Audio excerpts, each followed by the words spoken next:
Good evening, and thank you for coming. I would like to give a briefing of day 2 of our investigation of the fatal accident involving SpaceShipTwo.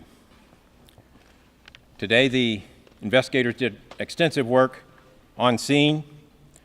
They found almost all of the important parts of the space vehicle that we need in order to complete our investigation. They were able to remove several of those parts into a hangar where they can investigate them further. That will help not having so many sites that need to be protected. As I mentioned yesterday, the wreckage was sprayed over an area about 5 miles long from northeast to southwest.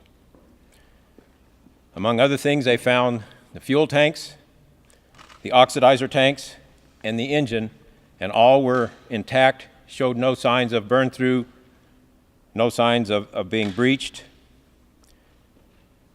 and those will also be investigated further.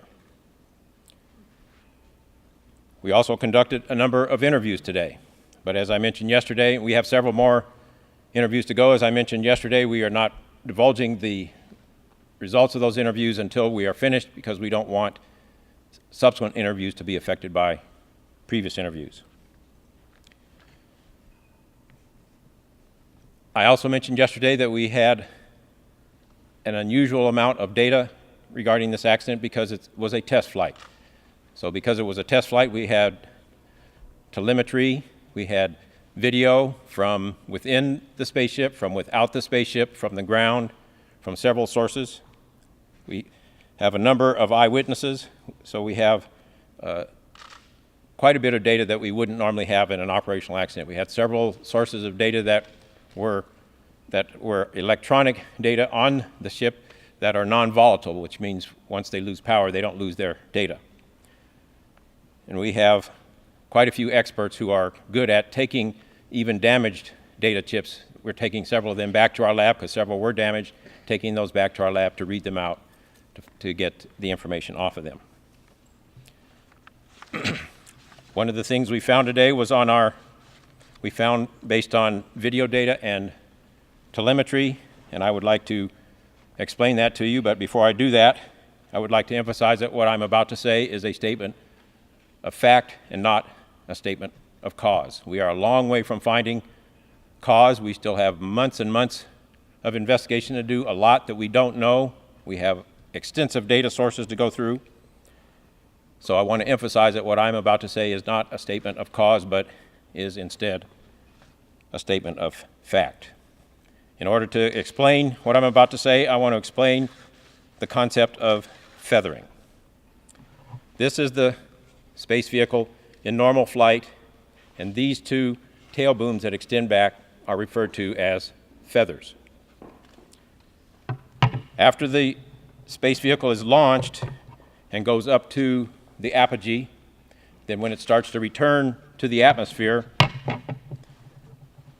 the procedure is to move the feathers into a position where the entire body rotates in order to create more drag as the space vehicle is re-entering the atmosphere.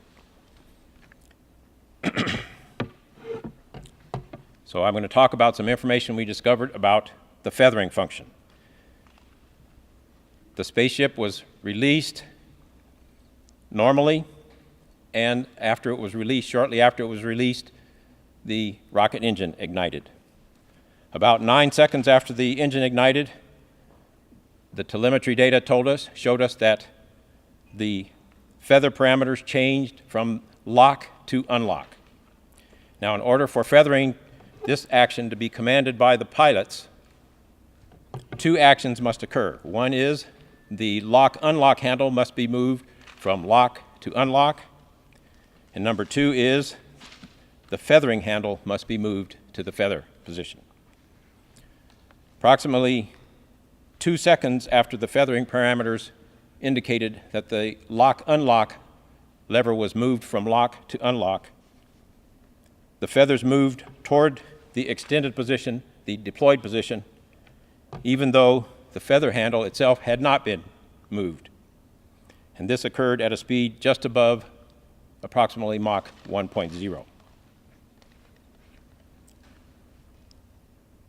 Shortly after the feathering occurred, the telemetry data terminated and the video data terminated. The engine burn was normal up until the extension of the feathers. There is a camera in the cockpit. There are several cameras in the space vehicle. There's a camera in the cockpit mounted on the ceiling that looks forward and shows the actions of the pilots and the instruments.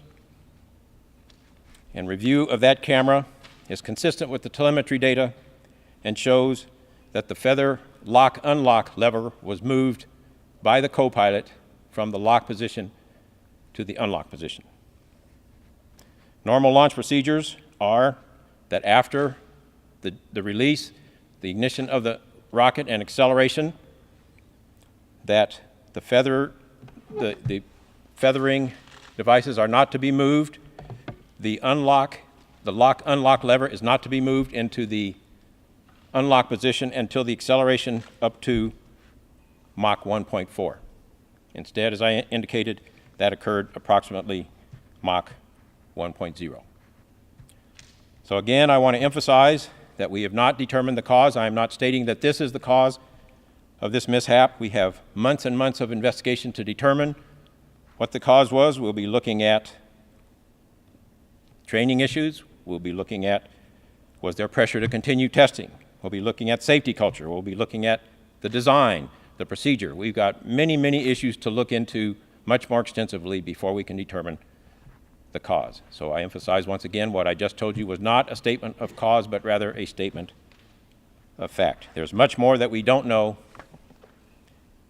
and our investigation is far from over. We will continue the investigation tomorrow. I anticipate having another press conference tomorrow. Please visit ntsb.gov and at NTSB, our Twitter site, to get the time and location of tomorrow's press conference. With that, thank you, and I'd be happy to take any questions you might have. Yes, please. Is it fair to say, sir, that you're edging towards the possibility of some sort of pilot error? Well, we are not edging towards anything at this point. We are not ruling anything out. We are looking at all of these issues that I mentioned to determine what was the root cause of this mishap. So, but that is certainly a possibility, sir. Well, we are looking at a number of possibilities, including that possibility. Yes. This was supposed Yes, to please. occur at 1.4, and instead it occurred at 1.0. That's what you're saying? The lock-unlock lever was not to be moved into unlock until the acceleration to 1.4, and it actually occurred around 1.0. That's correct. What is that in miles, regular speed? That depends on the altitude. I'd have to get back to you with that. Yes, please. Are you saying that you have videotape showing, do I hear you right, you have videotape showing this? The video cameras show what I described, yes. The video camera in the cockpit facing forward. There were 6 cameras, it's been reported that. There were other cameras on the space vehicle as well. And we'll be exploring those. Again, that's part of the extensive data source that we are looking at to determine the cause of this accident. You described Yes, please. 2 events that needed to take place for the feather to move. And Yes. Did both of those actually happen, but just not in the time that they would have happened to actually use the feather? Both of those did not happen. The lock-unlock lever was moved from lock to unlock, but the feathering lever was not moved. So, This was an uncommanded, what we would call an uncommanded feather, which means the feather occurred without the feather lever being moved into the feather position. so there's 2 things. One is that the lock-unlock happened early, and the second is that the feather moved without being commanded. The 2 feathers moved without being commanded, but the feathering lever in the cockpit was not moved. Right. So Yes, there's- please. What speed did it attain? Did it go past 1.1 Mach, the vehicle? I will have to get back to you with how this happens 2 seconds after the lock-unlock, and I will have to get back to you with the actual speed at which that occurred. And the design of the aircraft, does it require both levers to be moved for the feathers to activate? The design of the aircraft is that in order for the pilots to make these move, they have to do 2 things, and the 2 things are move the lock-unlock lever from lock to unlock, and then also move the feather But is there a lever. safeguard that if you don't actually command the feathers to move, that they should not move according to the design, do you know? That we will have to explore. And I'm sorry, I should have been repeating the questions and forgot to, but Does the I same pilot apologize. do both actions, or are they separate actions? One does one, the other does the other? You know? Normal procedure is for the co-pilot to move the lock, unlock lever into unlock. I'd have to get back to you with regard to who normally moves the feather lever. I'm sorry, next time I'll repeat the question. I apologize for not repeating the question. Just to clarify, Yes, please. the second action did not take place, and you're sure that that didn't take place? The question is, did the second action take place? And the answer is the second action did not take place. Yes, please. And so do you believe there was an aerodynamic breakup of this aircraft during flight? The question is, do we believe that there was an aerodynamic breakup of this craft during flight? There was certainly an in-flight separation. Whether it was aerodynamic or some other reason is part of the investigation yet to be done. Yes, please. You said that the tanks, the two tanks and the engine landed intact. You mean intact, they survived the whole fall and you retrieved them all in, you know, the various whole pieces, or showing that there was no explosion or anything? The question was about the impact. fuel tanks and the engine. Yes, I did say that the fuel tanks were found intact with no indication of breach or burn through, and so was the engine as well. Two more questions, and then I will terminate the conference. Yes, please. Was this lock-on-lock movement such that it would have caused the craft to fall apart? I'm sorry, I'm not hearing your question. Would that have caused the craft to fall apart, the lock-on-lock? Was the lock, the question was the lock unlock part of what caused this aircraft to come apart? What we know is that after it was unlocked, the feathers moved into the deployed position, and 2 seconds later, we saw disintegration. That's the fact. We'll find out the analysis as a part of the investigation. Question. Last question, please. Question. Yes, please.